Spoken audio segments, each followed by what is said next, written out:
What's going on, everybody? I'm Kevin from the Puff and Ponder podcast, and it is another episode of the Diaries of a Mad Mechanic. Some of you watching this on Sunday, tomorrow, and you're thinking you're going to be watching a Tech Tip Sunday video, and you're not. So you people need to go over to the Puff and Ponder podcast on YouTube.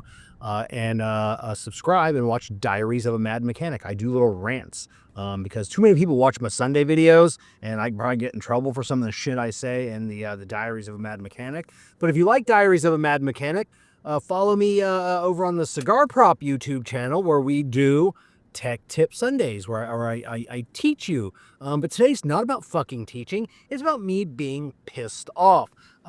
Pissed off at poor people? I'm just going to throw it out there. No, pissed off at people that don't.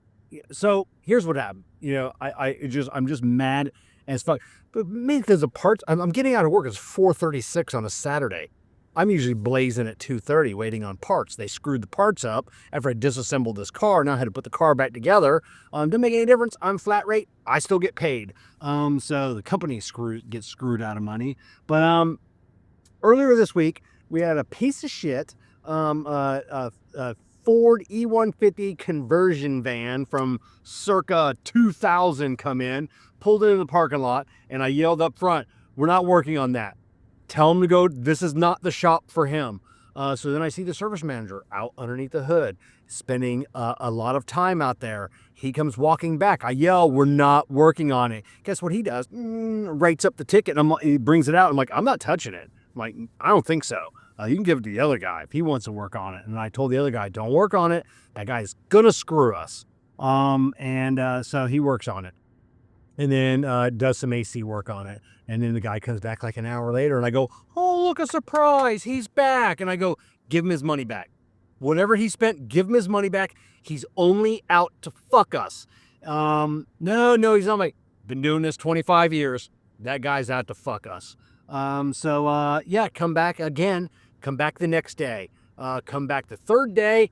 Thankfully, our store manager is back from his 2 days off. When he comes pulling up, I walk inside and I go, "Mike, give him his money back." And he's like, "What's up?" And I go, "Look what he's driving." He goes, "Well, that guy's getting his money back," because Mike's been doing this longer than me. So the guy comes up to the counter, starts in about a spiel, and so Mike's there's like pretending like he's typing, but in the whole time he's doing a refund. So the guy's like, "I'm still not happy." And then so Mike prints it off and goes, "There you go." The guy's like, "What's this?" Mike goes, "All your money back." It's like $350. It's like, "Well, my car's still not." And Mike's like, "We're not the place for you. Here's your money back. You need to find a different shop." "Well, my car is still acting up." "Yeah, and you didn't spend any money. You didn't spend any money here. So it was broke before. It's still broke now. You're not out anything. Move it along." The guy left kind of mad because the guy wanted us to do something else. So he wanted to spend $1,000 and then get all of his money back. And thankfully, we had a store manager that has seen that coming. So and then me, these other guys, after all this said and done, Mike looked at you, goes, "Every one of you should have known better," because they've all been doing it, not quite as long as me, like 20 years, but you all should have known better than that. I don't want to see it. And it will happen again. It'll happen again. So next vehicle is one I work on. Towed in, no start. Ends up being a bad starter. They needed a couple other things. Brakes were getting kind of low. Not like super, super sketchy yet, but tires were super sketchy. Call the customer up. Go ahead and fix the starter. It's my kid's car. I'll fix that for him. But he's going to have to learn his lesson. And he's going to have to save up and pay for his own tires. Then why do the starter? Like, the car is dangerous. Like, they shouldn't be driving. This kid's going to be, if he's so, what I want is, I didn't say that. I said, okay. I'm like, what I wanted to say was, he's so irresponsible that he can't put tires on his car. You think he's going to put tires on his car? He's not. So the next one, I actually wrote down a couple little things on the back of a thing. And the next one, let's see what we have.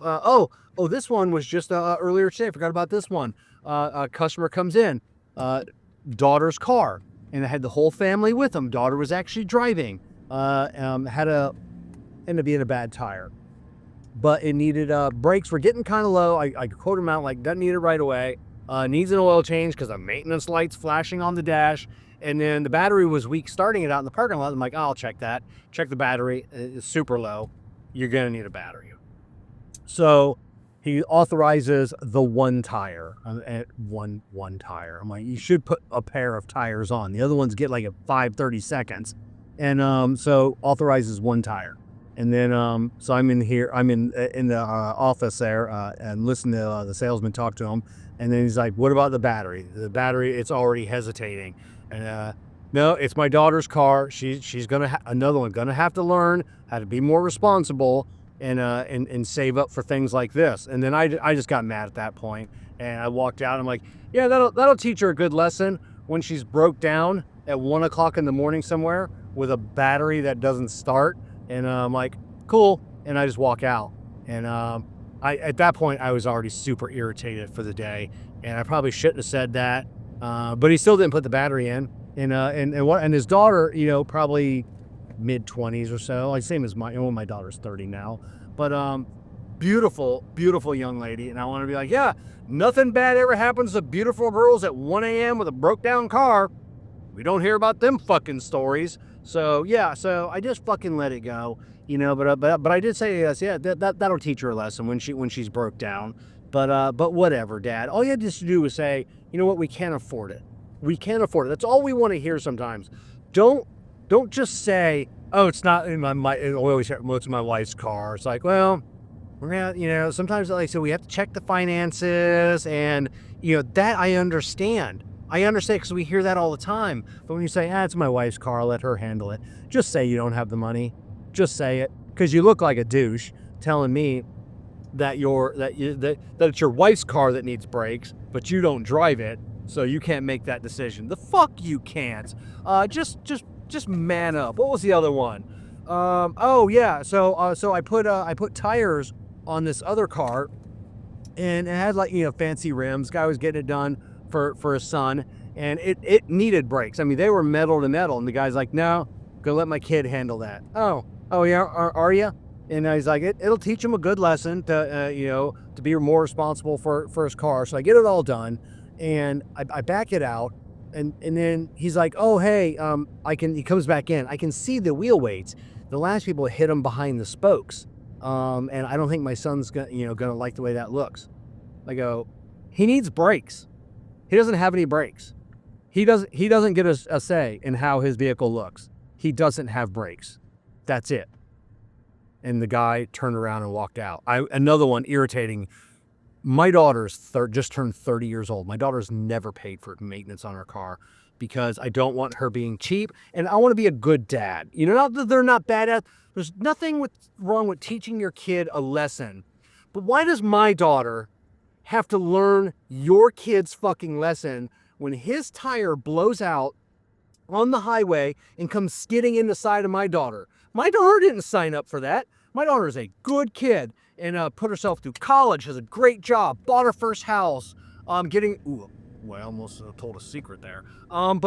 Yeah, why does my daughter have to learn your kid's lesson? Because your kid's a piece of shit. Because he just coasted through life and he with bald fucking tires and no brakes. Or you're a piece of shit for not, because you can afford it, to put brakes or tires on your kid's car, but you want to say, oh, this will teach him a lesson. Yeah, teach him a lesson. Like in a parking lot at Walmart, let him run into a fucking pole and then just hurt himself.